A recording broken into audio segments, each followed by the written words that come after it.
प्रधानमंत्री ने आज हरियाणा के पानीपत में दूसरी पीढ़ी का एथेनॉल संयंत्र राष्ट्र को किया समर्पित।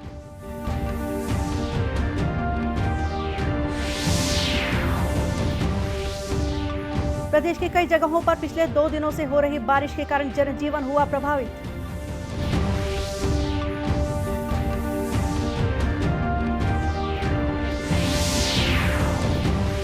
राष्ट्रमंडल खेलों में रजत पदक जीतने के बाद गृहनगर लौटने पर आकर्षि कश्यप का हुआ भव्य स्वागत।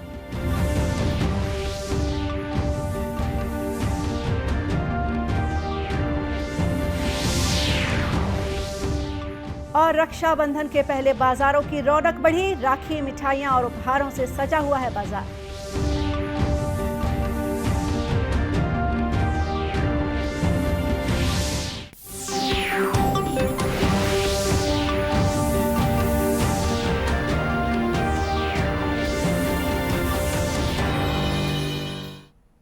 नमस्कार, आप देख रहे हैं दूरदर्शन समाचार।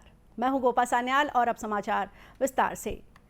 आज विश्व जैव ईंधन दिवस के मौके पर प्रधानमंत्री नरेंद्र मोदी ने हरियाणा के पानीपत में एथेनॉल संयंत्र का वीडियो कॉन्फ्रेंस के माध्यम से लोकार्पण किया। यह संयंत्र देश में जैव ईंधन के उत्पादन और उपयोग को बढ़ावा देने के सरकार के विभिन्न उपायों के तहत है और ऊर्जा क्षेत्र को अधिक सुलभ, सक्षम और कुशल बनाने के प्रधानमंत्री के प्रयासों के अनुरूप है। लोकार्पण समारोह को संबोधित करते हुए प्रधानमंत्री ने कहा कि संयंत्र के लगने से पर्यावरण सुरक्षित होगा, वहीं किसानों की चिंता भी समाप्त होगी। हरियाणा जैसे क्षेत्रों में जहां धान और गेहूं की पैदावार ज्यादा होती है, वहां पराली का पूरा इस्तेमाल नहीं हो पाता था। अब यहां के किसानों को पराली के उपयोग का एक और साधन मिल रहा है और ये साधन है आधुनिक इथेनॉल प्लांट, जैविक ईंधन प्लांट।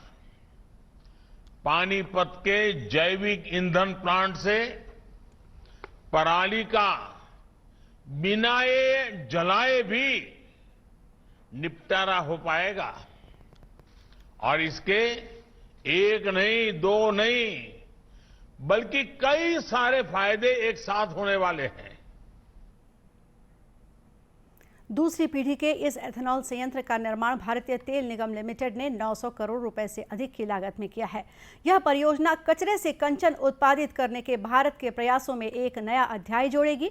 इससे लगभग 2 लाख टन पराली से प्रतिवर्ष 3 करोड़ लीटर एथेनॉल बनाया जा सकेगा और लगभग 3 लाख टन कार्बन डाइऑक्साइड के बराबर ग्रीन हाउस गैसों का उत्सर्जन कम करने में मदद भी मिलेगी। प्रदेश में कई जगहों पर पिछले 2 दिनों से हो रही बारिश के कारण जनजीवन प्रभावित हुआ है। राजधानी रायपुर में भी तेज बारिश के कारण जलभराव की स्थिति है। निचली बस्तियों में पानी भरने के कारण लोगों को परेशानियों का सामना करना पड़ रहा है। सड़कों में भी पानी भरने से आवागमन प्रभावित हो रहा है। मौसम विभाग के मुताबिक बंगाल की खाड़ी से लेकर तटीय ओडिशा तक सक्रिय अवदाब के असर से छत्तीसगढ़ में बारिश के आसार बने हुए हैं। साथ ही ऊपरी हवा में चक्रवात और द्रोणिका का असर भी है। मौसम वैज्ञानिक जे.आर. साहू ने बताया कि भैरमगढ़ में 160 मिलीमीटर, आरंग में 90 और रायपुर में 80 मिलीमीटर बारिश रिकॉर्ड की गई। उन्होंने बताया कि अनेक स्थानों पर अगले 24 घंटों के दौरान भारी से अति भारी बारिश होने की संभावना है। भारी बारिश दर्ज की गई है और 52 जैसे जगह हैं वहाँ पर भारी वर्षा दर्ज की गई है और 10 जगहों पर भारी से अति भारी वर्षा दर्ज की गई है। अर्थात छत्तीसगढ़ में सरगुजा संभाग को छोड़ दें तो अधिकांश हिस्सों पर भारी वर्षा देखने को मिला है जो दर्ज हुआ है उसके हिसाब से, और आने वाले समय में जो है इसकी इंटेंसिटी अभी कम हो जाएगी और ये 14 तारीख को फिर एक सिस्टम बनेगा, उससे फिर आने वाले समय में बारिश देखने को मिलेगा। इस बीच बस्तर जिले में भी पिछले 3 दिनों से हो रही भारी वर्षा के कारण नदी नाले उफान पर है। शहर में भी जलभराव की स्थिति है। जिला प्रशासन ने इस स्थिति के मद्देनजर आज स्थानीय अवकाश घोषित किया है। मिली जानकारी के मुताबिक भारी बारिश के कारण इंद्रावती, मारकंडी, शबरी, दूध, मेढकी नदियां खतरे के निशान से ऊपर बह रही हैं, जिसके कारण राष्ट्रीय राजमार्ग क्रमांक 163 पर आवागमन बाधित है। वहीं कांकेर जिला मुख्यालय से 85 गांवों का संपर्क टूट गया है। उधर राजनांदगांव जिले में भी पानी भरने के कारण लोगों को दिक्कतों का सामना करना पड़ रहा है। यहां जिला अस्पताल में भी पानी भर गया है, जिससे मरीज और उनके परिजन परेशान हो रहे हैं। और ये डिस्चार्ज हो गया है, अभी पानी एकदम बाढ़ जैसा आ गया है, निकलने के लिए मुश्किल है और मरीज का तो और हालत ख़राब हो जाएगा ये पानी का नाम लेकर। और बाल बच्चे वगैरह पकड़ के हम आए हैं, भारी दिक्कत का सामना करना पड़ रहा है सर। पानी भर चुकी है, मरीज मेरी तकलीफ हो रही है और उससे ज़्यादा तबीयत ख़राब हो रही है।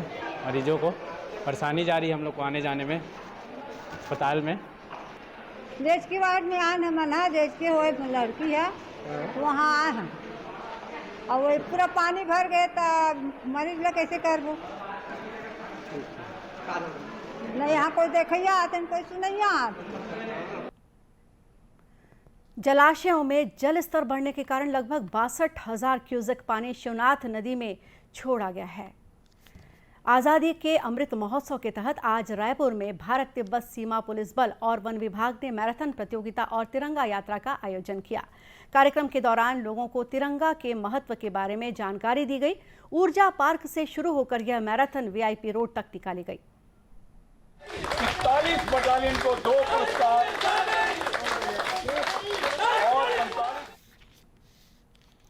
मैराथन प्रतियोगिता के विजेताओं को सम्मानित किया गया। वहीं कार्यक्रम के दौरान आईटीबीपी के पाइप बैंड ने अपनी प्रस्तुति से समा बांध लिया।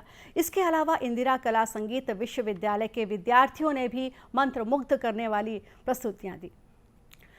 राष्ट्रमंडल खेलों में देश के लिए रजत पदक जीतने के बाद बैडमिंटन खिलाड़ी आकर्षि कश्यप अपने गृहनगर दुर्ग वापस लौट आई हैं। दुर्ग जिले के भिलाई में आज उनके प्रशंसकों और खेल प्रेमियों ने फूल मालाओं से उनका स्वागत किया। इस मौके पर उन्होंने अपने पदक का प्रदर्शन भी किया।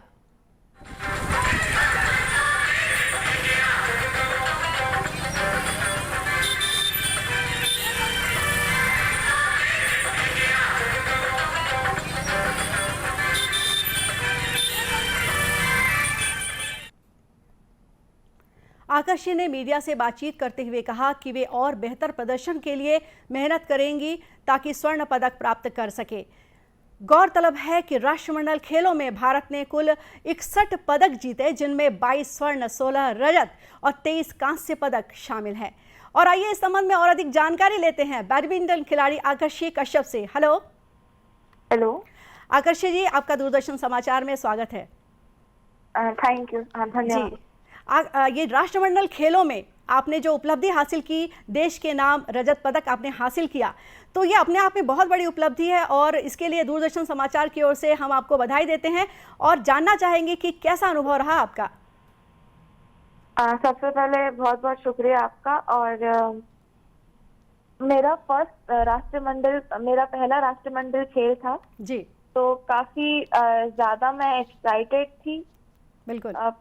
हाँ, और मैंने सिल्वर मेडल जीता है अपने देश के लिए, तो ये बहुत ही प्राउड और गर्व का विषय है मेरे लिए। और जो दुर्ग के निवासी हैं, दुर्ग के भिलाई के निवासी हैं, जो मेयर हैं, उन्होंने मेरा स्वागत किया फूल मालों से, तो बहुत ज्यादा अच्छा लगा जी। और मुझे लगता है कि आने वाले जो भी प्लेयर्स हैं उनको भी ये देखकर प्रेरणा मिलेगी कि वो भी और अच्छा आगे करें। जी आकर्षि जी, इस खेल में आपने जो स्थान हासिल किया, तो निश्चित रूप से कहीं ना कहीं से आपने जो मानसिक और शारीरिक तैयारी की है, तो उसके बारे में जानना चाहेंगे कि कैसी तैयारी की थी आपने। सबसे पहले तो कॉमनवेल्थ गेम्स जो राष्ट्रमंडल खेल है और एशियन गेम्स, उसके लिए बैडमिंटन एसोसिएशन ऑफ इंडिया ने अप्रैल के मंथ में सिलेक्शन ट्रायल्स रखवाया था जी।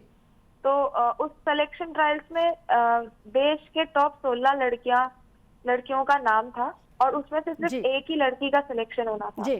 तो वो सिलेक्शन ट्रायल्स मेरे लिए सबसे ज्यादा इम्पोर्टेंट था जी। और मैंने काफी ज्यादा मेहनत की थी जी जी। सोशल मीडिया, इंटरनेट, इन सब से मैं अपने आप को दूर रखी थी जी जी। बहुत बढ़िया। आकर्षि जी, बहुत संक्षेप में जानना चाहेंगे कि आपका अगला टारगेट क्या है। मेरा अगला टारगेट है कि मैं आने वाले नेशनल गेम्स जो कि गुजरात में होने वाला है उसमें अपने छत्तीसगढ़ के लिए स्वर्ण पदक जीतूं जी। और अल्टीमेट जो मेरा एम है वो है 2024 ओलंपिक्स, पेरिस ओलंपिक्स में क्वालिफाई करना और जी। भारत के लिए अच्छा प्रदर्शन जी जी जी, बहुत बहुत धन्यवाद हमसे जुड़ने के लिए। और आकर्षी जी, आपको बहुत बहुत शुभकामनाएं, अग्रिम शुभकामनाएं आपकी अगले उपलब्धि के लिए। आगे बढ़ते हैं समाचारों में। रक्षाबंधन से पहले खरीदारी के कारण बाजारों की रौनक बढ़ गई है। राखी, मिठाई और उपहारों से बाजार सजे हुए हैं। पेश है इस पर एक रिपोर्ट। कोरोना महामारी के 2 वर्ष की त्रासदी के बाद इस बार त्योहारों की रौनक फिर लौट आई है। रक्षाबंधन के लिए प्रदेश भर में उत्साह का माहौल देखा जा रहा है। भाइयों की रक्षा के लिए बांधे जाने वाला रक्षा सूत्र यानी राखी विभिन्न आकार, प्रकार और कीमतों में उपलब्ध है। स्व सहायता समूहों की महिलाओं द्वारा बनाई गई राखियां भी आकर्षण का केंद्र बनी हुई हैं। सी मार्ट में इन राखियों के लिए विशेष स्टॉल लगाए गए हैं। रायपुर में भी 3 रुपए से लेकर हजारों रुपए की राखियां दुकानों में सजी हुई हैं। ज्वेलरी शॉप में सोने चांदी से लेकर हीरे की राखियों की मांग बनी हुई है। बाजार में खरीदारी करने आए लोगों का कहना है कि इस बार अच्छी वैरायटी देखने को मिल रही है। कल राखी का त्योहार है तो मैं अपने भाइयों के लिए राखी लेने आई हूँ। यहाँ बहुत अच्छी अच्छी राखियाँ हैं। सब कल अच्छे से मनाना है हमको ये पर्व। रक्षा सूत्र का महत्व बहुत अधिक रहता है भैया। ये एक अटूट बंधन है जो भाई और बहनों के रिश्तों को बहुत ही बंधन बहुत अच्छा रहता है, जो बांध कर रखता है। ये एक विश्वास का प्रतीक है जो भाई और बहन के बंधन को बांधा रखता है। बिलासपुर में भी फैंसी, इको फ्रेंडली और स्व सहायता समूहों द्वारा बनाई गई धान, चावल, गेहूं और गोबर की राखियां उपलब्ध हैं। समूह की महिलाओं द्वारा तैयार की गई राखियों की मांग को देखते हुए प्रशासन ने इनके लिए सी मार्ट में विशेष व्यवस्था की है। जिला प्रशासन सीईओ जयश्री जैन ने बताया कि बिहान योजना के तहत महिलाओं को आर्थिक रूप से मजबूत बनाने अनेक गतिविधियां संचालित की जा रही हैं। राखी निर्माण उन्हीं में से एक है। एसएचजी अलग अलग कामों में लगी हुई है। अभी राखी को देखते हुए राखी का निर्माण भी एसएचजी द्वारा किया जा रहा है और उसको भी हम लोग सी मार्ट के माध्यम से अभी रखे हैं बेचने के लिए। उसका भी अच्छा रिस्पॉन्स है। प्रदेश के अन्य स्थानों में भी सी मार्ट, दुकानों और मॉल में रक्षाबंधन के लिए खरीदारी के कारण काफी भीड़ नजर आ रही है। दूरदर्शन केंद्र रायपुर से प्रसारित होने वाले प्रादेशिक समाचार को आप YouTube पर भी देख सकते हैं। हमारे YouTube channel Chhattisgarh DD news पर प्रादेशिक समाचार उपलब्ध रहेगा। YouTube चैनल का लिंक और QR कोड आप स्क्रीन पर देख सकते हैं। अपने एंड्रॉइड फ़ोन से QR कोड स्कैन कर आप छत्तीसगढ़ डीडी न्यूज़ लिंक पर जा सकते हैं। और इसके अलावा छत्तीसगढ़ डीडी न्यूज़ फेसबुक और ट्विटर पर भी उपलब्ध है। अंत में मुख्य समाचार एक बार फिर। प्रधानमंत्री ने आज हरियाणा के पानीपत में दूसरी पीढ़ी का एथेनॉल संयंत्र राष्ट्र को किया समर्पित।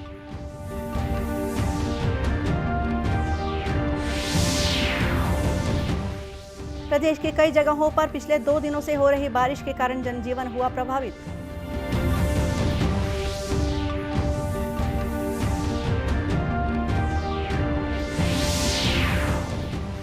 राष्ट्रमंडल खेलों में रजत पदक जीतने के बाद गृहनगर लौटने पर आकर्षि कश्यप का हुआ भव्य स्वागत।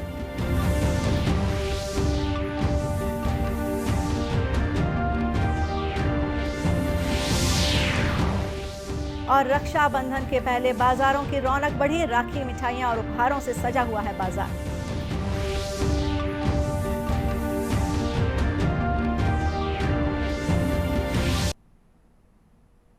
और इसी के साथ ये समाचार बुलेटिन यही समाप्त हुआ। नमस्कार।